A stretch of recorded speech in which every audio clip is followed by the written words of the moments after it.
안녕하세요. 김성부동산 연구소입니다. 요즘 세 집 중에 한 집이 반려견이나 애완동물을 키운다고 합니다. 따라서 이 애완동물, 반려견의 시장도 엄청나게 하루가 다르게 성장하고 있습니다.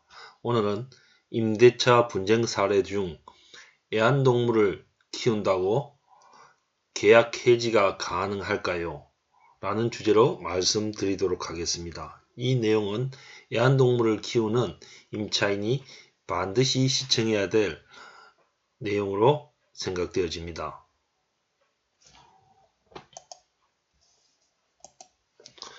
먼저 주택법 시행령 57조 관리규약의 준칙 3호를 보도록 하겠습니다.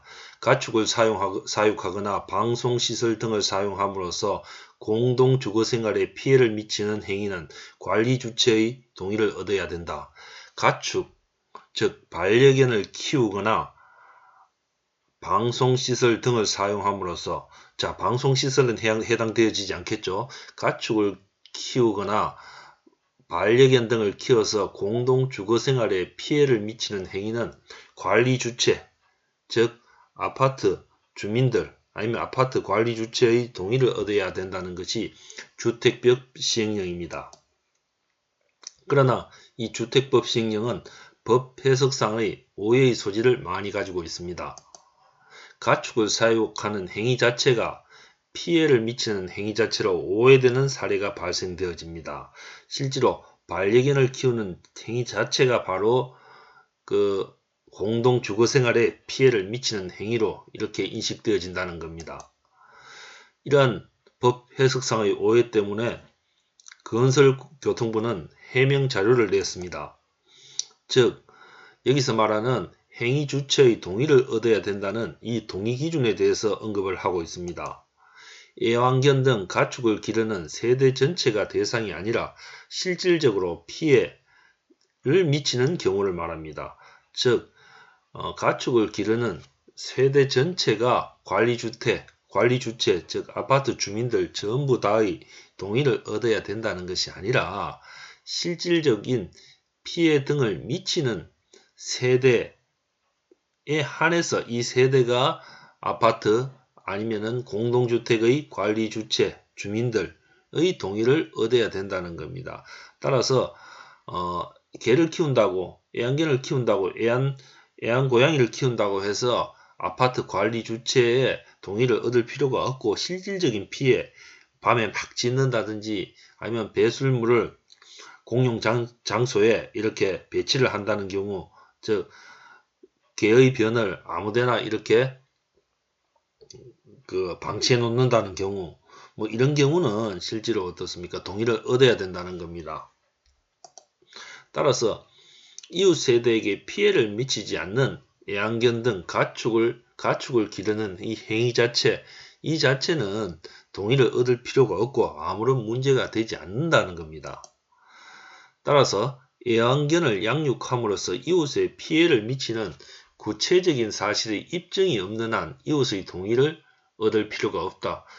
이래서 이런 애완견을 키우는 것이, 반려견을 키우는 것이 문제가 되었을 때 이 문제가 되는 사실의 입증은 그 피해를 느끼는 관리 주체나 주민들이 입증을 해야 된다는 거죠. 입증 책임이 그 피해를 보는 사람이 입증을 해야 된다는 겁니다. 따라서 이렇게 피해를 미치지 않는 한 이웃의 동의를 얻을 필요가 없다는 것이 우리 주택법 시행령 57조입니다. 그럼에도 불구하고 이렇게 애완견을 공동주택에 키움으로 인해서 여러가지 어떻습니까? 임대인, 임차인 아니면은 주민들 간에도 여러가지 분쟁이 생기고 또한 갈등 관계가 형성되어지는 경우가 많습니다. 임대차 계약서 특약에 애완동물을 키우면 계약을 해지한다 라는 특약이 없는 한 애완견을 키운다고 해서 임대인이 계약을 해지할 수는 없다는 것입니다. 이러한 특약, 즉 애완동물을 키웠을 경우에는, 애완동물을 키울 경우에는 계약을 해지한다. 이런 특약은 임대차 보호법의 편면적 강행 규정의 위반으로 볼 수 없으며 민법상의 계약 자체의 원칙에 따라 당사자 간의 합의 시 특약의 효력이 있다는 겁니다. 우리가 그 임대차, 상가나 주택 임대차 보호법에서는 편면적 강행 규정하는 게 나옵니다. 이 편면적 강행 규정은 특약에 임대인, 임차인이 합의로 이런 특약을 넣더라도 이 특약 내용이 임차인에게 특별히 어떻습니까? 임차인에게 불리한 그런 내용일 경우에는 법적 효력이 없다는 것입니다. 왜냐하면은 임대차 보호법의 그 취지가 경제적 약자인 임차인을 보호하기 위한 것이기 때문에 이 편면적 강행 규정을 두고 있습니다. 그런데 이러한 특약은 계약 자체의 원칙에 따라서, 계약 자유의 원칙에 따라서 당사자 간의 어떤 합의에 의해서 이렇게 체결되어진 계약이기 때문에 특별히 이 내용이 임차인에게 불리한 내용이라고 볼 수 없기 때문에 특약으로서 효력이 있다는 것입니다. 자, 그러면은 우리 판례를 한번 보도록 하겠습니다. 자, 이 판례는 임대인과 임차인이 애완견 때문에 발생했는 어떤 분쟁과 관련된 판례입니다. 내용은 자, 다음과 같습니다. 임차인은 아파트 임대차 계약을 임대인과 체결하면서 계약금 4천만 원을 지급하였고 그 임대인은 임차인이 반려견 3마리를 키운다는 사실을 알게 되면서 임대차 계약을 해지하겠다고 하면서 계약금 4천만 원을 법원에 공탁하였다. 개를 키운다는 사실을 임대인이 알고 시끄럽고 좀 그 공동주택 같은 경우에는 뭐 같이 생활하는 다른 임차인들한테 여러 가지 어떻습니까?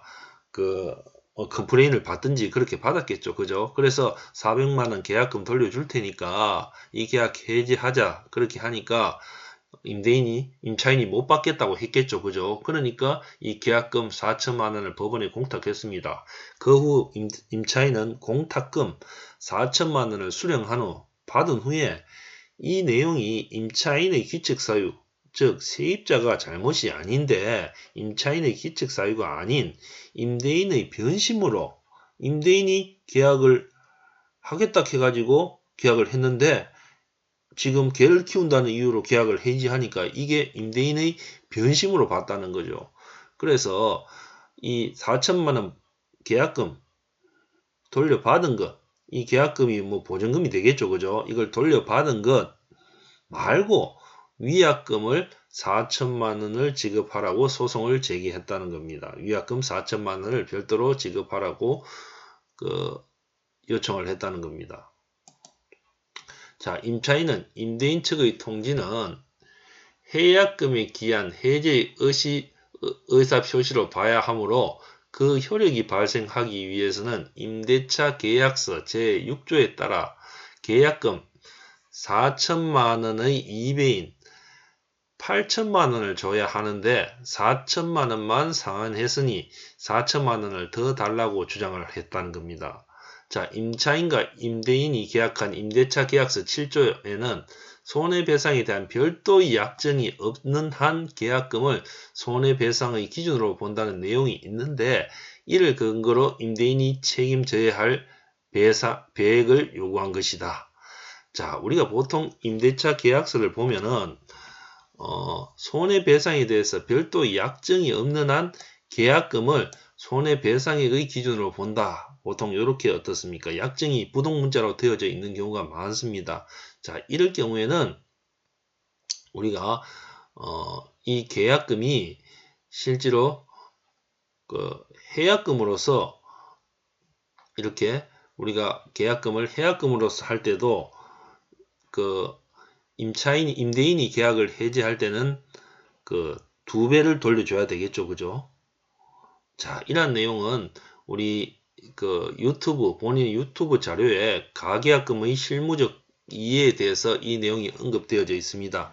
그래서 이 부분을 제가 최종 화면에 링크를 해 드리겠습니다. 이 내용을 다시 한번 말씀드리면은, 자, 임차인이 있죠. 그죠? 임차인 A가 있고, 자, 임대인 B가 있습니다. 임대인 B가 있습니다. 임대인이 B입니다. 그죠? 그러면 임차인이 임대인한테 어떻습니까? 계약금죄로 지금 4천만 원을 줬죠. 그죠? 4천만 원을. 그죠? 이 4천만 원을 줬는데, 이 기책 사유가 지금 임차인 A한테 있는 것이 아니고, 임대인 B한테 있는 거죠. 그죠? 자, 이때는 계약금 가지고 계약을 만약에 해제하려고 할 때는, 임대인은 어떻습니까? 2배를 돌려줘야 되고, 임차인은 이 계약금을 포기하는 것이 이 계약금의 실무적 이해 내용 중에서 해약금에 해당되어집니다.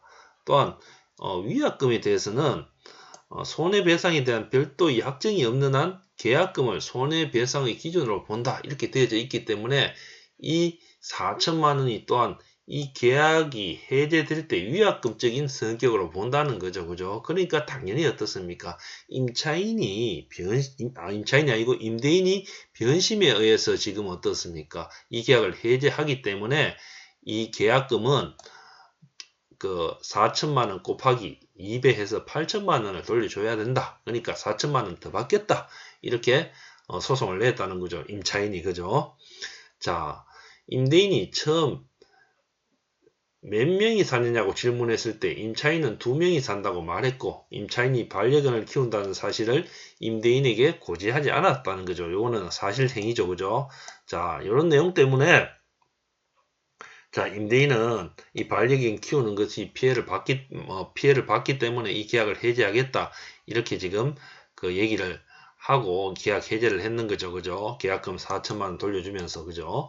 자, 이 내용의 판결은 법원은 임대계약서상 반려견에 대한 특약이 없었고, 앞서 특약이 있었을 때는 임대인이 계약을 해제할 수 있다고 말씀드렸죠. 그죠? 근데 특약 자체가 없었고, 또 자, 특약 자체가 없었고, 또 임대인은 임대차 계약을 체결하면서 반려견을 키우면 안 된다는 점을 고지한 적도 없고, 임대인이 고지를 하지 않았다는 거죠. 그죠? 공동주택에서 반려견을 키우는 것이 금지되어져 있지 않다는 것은 앞서서 주택법 내용을 봤죠. 그죠? 반려견이 또 소형견이라는 점을 고려할 때 임차인의 고지 의무를 부담한다고 볼 수 없다고 판단했다. 그래서 임차인의 고지 의무, 임차인이 개를 키우겠다 하는 얘기를 이렇게 할 필요가 없었다는 거죠. 그러니까 이 개를 키우는 것은 정당하다는 거죠. 그죠? 그러나 임차인이 임대차 계약이 해지되면서 입은 손해가 미미하다 판단하여 임대인의 책임을 30%로 제한하며 4천만 원은 과다하여 1,200만 원 배상을 하라고 판결을 내렸다. 그래서 이 4천만 원은 이 계약이 해지되어졌을 때 그 임차인이 입은 피해가 뭐 다른 또 주거할 수 있는 어떤 공동주택을 찾으면 되는데 이 계약이 해지된 피해가 4천만 원이 너무 크니까 임대인이 1,200만 원을 배상하라고 이렇게 결론이 났다는 겁니다. 따라서 이 내용을 우리가 살펴보면은 단순히 임차인이 반려견을 키운다는 자체가 어떤 문제가 되는 것이 아니라 이 반려견이 반려견의 어떤 용변이라든지 아니면은 심야에 짖는 행위 아니면 반려견이 주민들에게 어떤 공포심을 준다든지 이런 행위 자체가 문제가 되어지지 단순하게 반려견을 키운다는 그 자체가 우리 임대차 계약의 어떤 해지 사유는 되어지지 않고 공동주택에 거주하는 데 있어서도 어떤 그런 손해배상의 어떤 반려견에 의한 손해배상의 문제가 생기지 않는 한 반려견을 키우는 임차인은 전혀 어떤 법적인 문제가 없다는 것을 말씀드리고 본 강의를 마치도록 하겠습니다. 본 강의가 도움이 되셨다면 구독 부탁드리겠습니다. 감사합니다.